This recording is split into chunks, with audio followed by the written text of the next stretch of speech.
let's talk about something real quick. A hot take, but fast cars make you a better driver. And I say this because, let's be real. Alright, hot take, but fast cars make you a more fuel efficient driver. And I've got a lot of reasons to talk about right now. And, you know, because when you have a fast car, you know that the car is most likely going to drink more fuel. And when a car drinks more fuel, you go to the petrol station a bit more often. So you're going to be more conscious about how much throttle, you know, how much revs you're using to get going. So I just want to share some fuel saving tips that made me be able to daily a 2-litre turbocharged engine car like a normal average everyday, you know,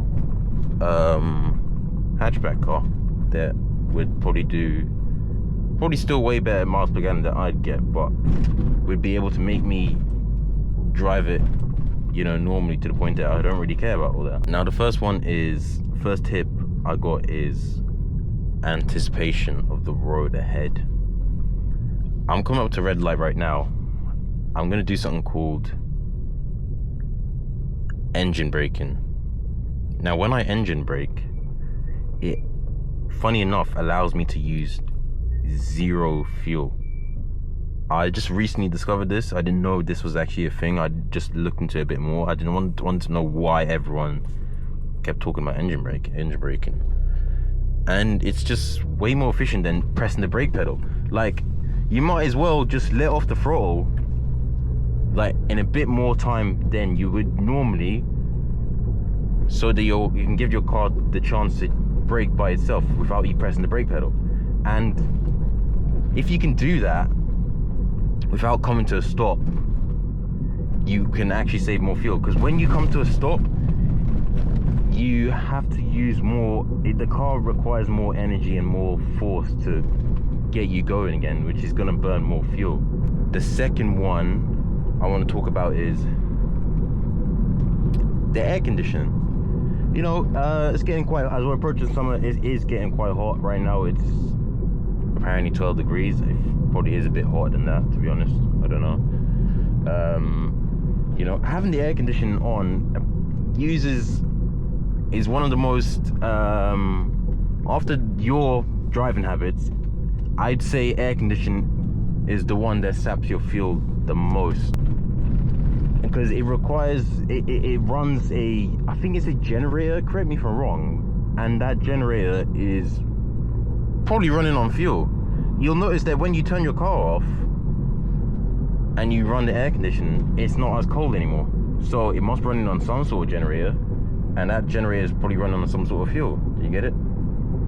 So, and that fuel, I looked online, takes about maybe 4 to 5% of your fuel. So I would say at lower speeds, maybe wind the window down. When it gets to higher speeds, you might be best off using the air conditioning, because when you have the window down, it creates air resistance, and that's more force, and then more force leads to more drag, and then more drag leads to more work being required from the engine. Now the next thing I want to talk about is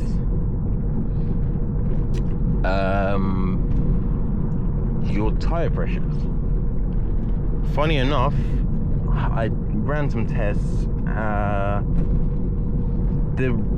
The results were minimal, but yeah, it was actually true that running a slightly higher PSI than normally would actually improve your fuel economy.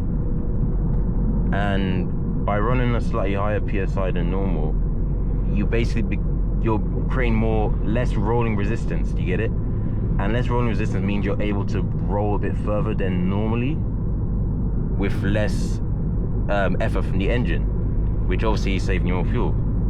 However, when you think about it, unless you're running cheap tires, or unless you're running some tires that are due to be changed soon, it probably isn't the best idea, because you're going to create uneven wear pattern within the tire walls, and then if you do that, you'll be looking at purchasing some new tires sooner or later anyway. So when you think about it, you know, you got to do the calculation yourself. More time, I would just say, you know, grab some more fuel efficient set of tires, like maybe Michelin Energies or something like that, because I know they're pretty good for fuel economy.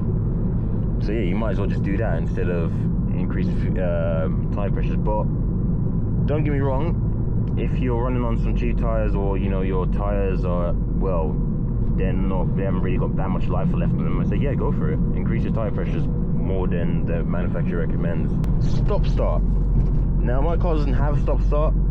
Some models of this generation come with stop start, but if you do have stop start, most people tend to turn it off. Now me personally, if I had stop start, I'd be glad to have stop start. Like, you know, I don't I'm not understanding why people tend to have this thing about turning it off, because, like, I guess maybe sometimes it stops when you don't want it to, which can be annoying. But you know, if I sense some traffic, if I'm sensing that I'm going to be in traffic for some time, I'd probably turn on stop start, because it will probably just save me more fuel if I have stop start on. But then again, you're looking at the wear of the starter motor, because of how many times you have to keep the starter has to keep starting your car over and over again.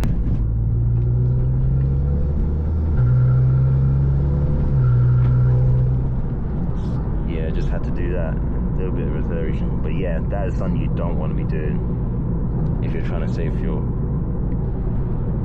But yeah, that's that for stop start. I don't really have it, so not really much of an issue. But yeah, what I'm trying to say is, if you're gonna, you know, use stop start, it will create more wear on your starters. So when you think about it, the same way if you increase your tire pressures, you're gonna create more wear on your tires. So, and then the quicker it wears, the sooner you'll be looking at buying both of those things. So when you think about it, these are like minimal things, but they do add up in the long run. Wow,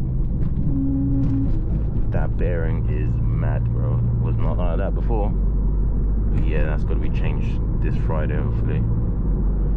Entering average speed zone. Yeah, we don't care. Revs. Now, you want to keep your revs low, but not all the time. And the times you want to keep them low is when... Exiting average speed zone.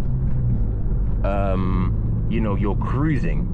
But if you see an incline, it actually might be better to increase your revs rather than just flat out, because if you just flat out, you're just gonna open the throttle all the way anyway, so you're gonna, it's not as efficient as having them in a higher revs, if you know what I'm trying to say. You know, I'm not really the best with words when it comes to all this kind of stuff, but I'm sure you can get the gist of what I'm trying to say. It's probably better to use higher revs, but instead of using low revs all the time. So yeah, that's that for low revs. Now the next thing would be, I want to talk about, was how you accelerate. Now a lot of people seem to look at this accelerator pedal as an on and off switch, and yeah, if I was like that, yeah, I'd be at the petrol station every day. They don't actually know that there's a actually middle ground for it as well. Like, you know, you can actually just gently tap the, you know, accelerator pedal. Like, you don't have to fully go like 80, 90, 10, 100% of the throttle. Like, use 10%, use 20%, you know, accelerate gently. When you accelerate gently, you don't have to, you know, increase the revs as much, because when you accelerate, you're burning more fuel. You're getting that, you're moving it takes more effort to move the car, if you know what I'm trying to say. What you want to talk about is your maintenance, like how you maintain the car. Now, anything to do with like the spark of the engine, ignition, the spark, the air, the fuel, anything to do with those things, they play a big role in your fuel economy. So you want to make sure those things are like at the best condition. A good way to, you know, see if your engine's operating properly is to get an OBD scanner. I don't know which, I'm not gonna sponsor anyone's or recommend any to, but literally anyone will do, because majority of them will tell you the basics, and it's good to start off with the basics when it comes to these kind of things. As long as it can tell you, like, if you've got any issues with the car at the moment, you know, you should be good. You know, you want to make sure that you have no codes or no faults at all, because that way you can, you know, maximize the amount of fuel that you can sap out of the engine. The no brake game, or the try not to brake game, something like that, I don't know. And it works with the whole plan in the head thing, and trying to make sure that you avoid stopping. Like, there's a red light over there, I'm gonna engine brake now. I'm not gonna get all the way over there. By the time, yeah, look, it's green. I could have gotten there and slowed down more than I need to, but if I just waited and engine braked, I would have been able to do what I just did. As much as you can. Obviously there's times where you're gonna have to press the brake, and you're just gonna have to firm it. What are you doing, cuz? The no brake game, it's a bit hard to play in traffic when you're in traffic like this, but without traffic it's very easy to play. So yeah, but yeah, that's pretty much what I wanted to talk about. You know, I'm not really good at this YouTube stuff, you know, I'm only really starting out, but if you want to hear me waffle a bit more, I got more videos to come out. Maybe I'm gonna get more into, you know, the more sporty kind of content, you know, a bit of both, you know, how to save fuel, you know, how to maintain your car, you know, how to drive efficiently. You know, I know these kind of things. It sounds like I probably don't, but I do know these kind of things. So yeah, so yeah, thanks for tuning in.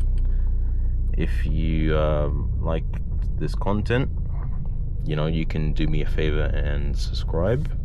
That would be much appreciated. I'm trying to grow on this channel. I'm trying to see if this YouTube thing is worth it or not. So yeah, I will see you in the next one. Yeah, peace, man.